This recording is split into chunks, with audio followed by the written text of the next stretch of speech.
Atos capítulo 17. Paulo e Silas em Tessalônica.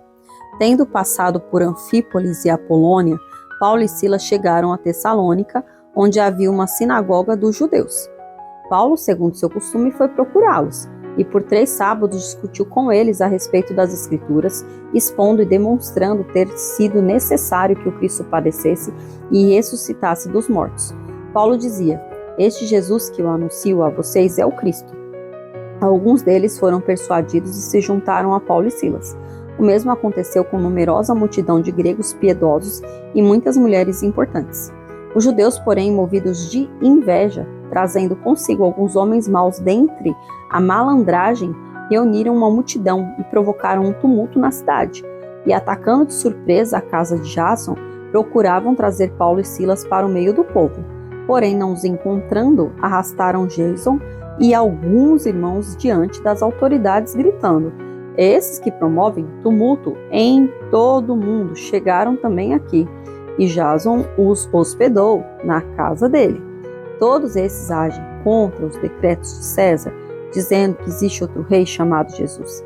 Tanto a multidão como as autoridades ficaram agitadas ao ouvir estas palavras. Porém, depois de terem recebido deles a fiança estipulada, as autoridades soltaram Jason e os outros. Paulo e Silas em Bereia. Logo durante a noite, os irmãos enviaram Paulo e Silas para Bereia. Ali chegados, dirigiram-se à sinagoga dos judeus.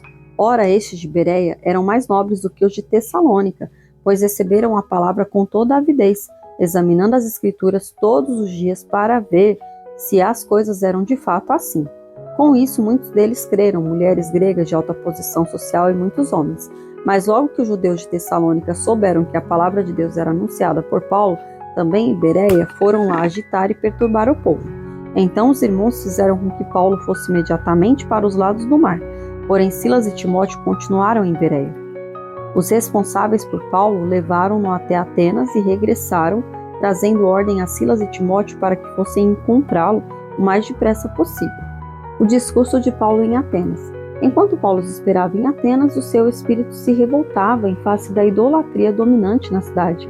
Por isso falava na sinagoga com os judeus e os gentios piedosos, também na praça todos os dias com os que encontrava ali. E alguns dos filósofos epicureus e estoicos discutiam com ele, havendo quem perguntasse: "Que quer dizer esse tagarela?" Outros diziam: "Parece pregador de deuses estranhos." Diziam isso porque Paulo pregava Jesus e a ressurreição. Então, tomando-o consigo, levaram-no ao Areópago, dizendo: "Podemos saber que nova doutrina é essa que você ensina? Pois você nos traz aos ouvidos coisas estranhas e queremos saber o que vem a ser isso." Acontece que todos os de Atenas e os estrangeiros residentes não se ocupavam com outra coisa, senão dizer ou ouvir as últimas novidades. Então Paulo, levantando-se no meio do Areópago, disse: "Senhores atenienses, percebo que em tudo vocês são bastante religiosos, porque andando pela cidade, observando os objetos de culto que vocês têm, encontrei também um altar no qual aparece a seguinte inscrição: ao Deus desconhecido.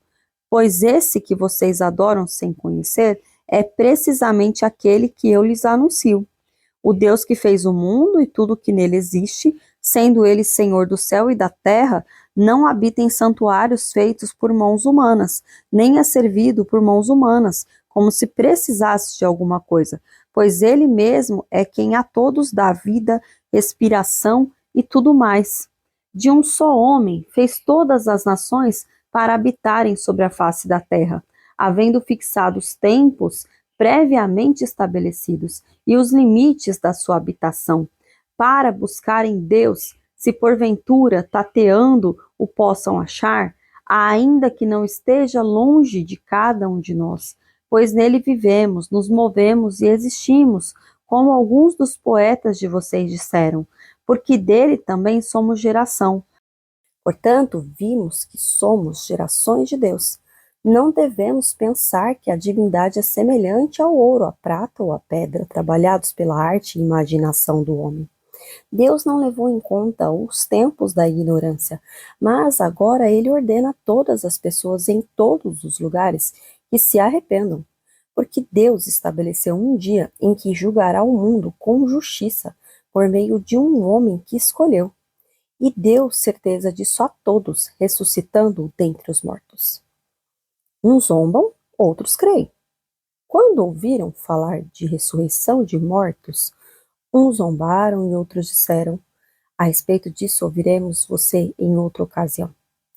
A essa altura, Paulo se retirou do meio deles. Houve, porém, alguns homens que se juntaram a ele e creram. Entre eles estava Dionísio, o Areopagita, uma mulher chamada Damaris, e com eles mais algumas pessoas.